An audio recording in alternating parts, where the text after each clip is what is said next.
All right, so for my interview project, I decided to interview an old boss of mine from Colorado Golf Club, Graham Cliff. He's the director of golf operations there, has been there for uh, 13 years now. Um, and so I went through and asked him a bunch of different questions, kind of about the state of the golf industry, about the training that's needed for the job, about the um, kind of managerial techniques that he uses on a day-to-day basis. And there were four questions that really stuck out to me, um, and his responses. The first one was, I asked him, even while being at the top of your profession, is there anything or any part of you that wants to be something else, or have you always wanted to do something other than be a golf pro?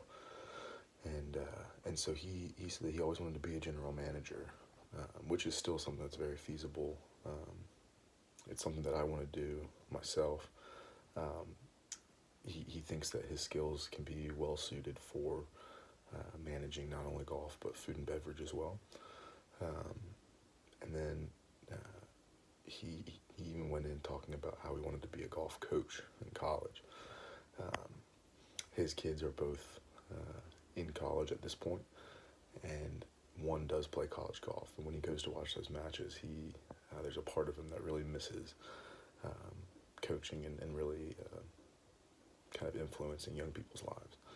So I thought that was pretty interesting because he comes from a very structured kind of 9 to 5 type job, that you'd want to do something where you're traveling all over the place, you're not with your family, which I thought was very interesting. Um, and then the next one that kind of stuck out to me was I was asking him a question about delegation because it's something that I struggle with, being young and inexperienced and stuff like that. So I asked him, is that something that's learned over the years, or are there specific tactics and techniques that you can do, that you can employ to kind of uh, help better yourself with that? And he said it's definitely something that's learned over time. He agreed with me that it was something that he struggled with as well, but um, it's a trust thing.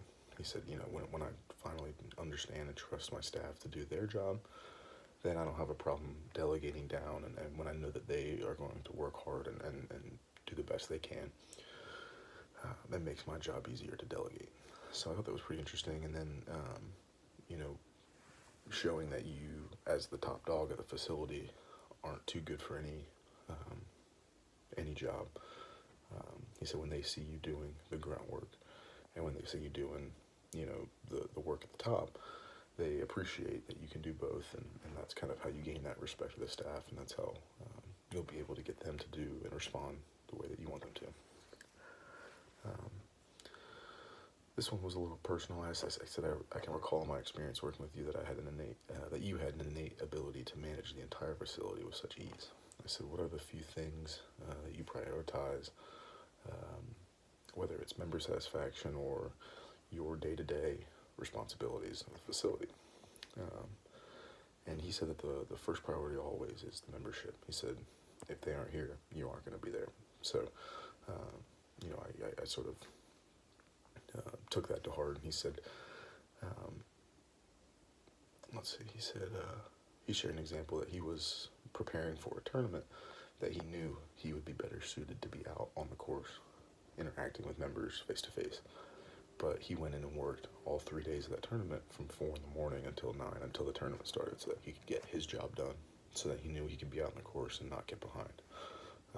So I think planning and being able to balance the two aspects, plus your own personal life, is something that's very important to kind of keep you focused and motivated on a day-to-day basis, because the hours can get long. So,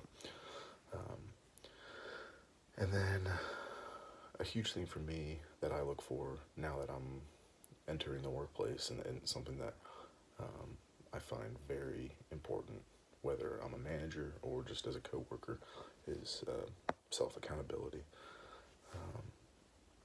Because I think if you can hold yourself personally accountable, then people start understanding and seeing that it sort of trickles down to them as well.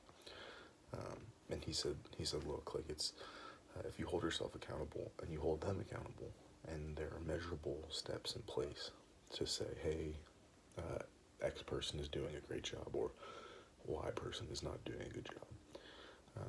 He's like, you have to employ those performance standards, and it's up to you whether it's a weekly meeting, a monthly meeting, a yearly meeting. It kind of just depends on how much you want to get from them.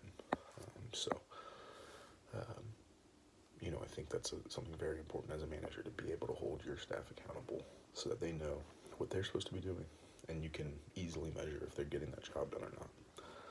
So those are the 4 main questions that I found interesting in his response.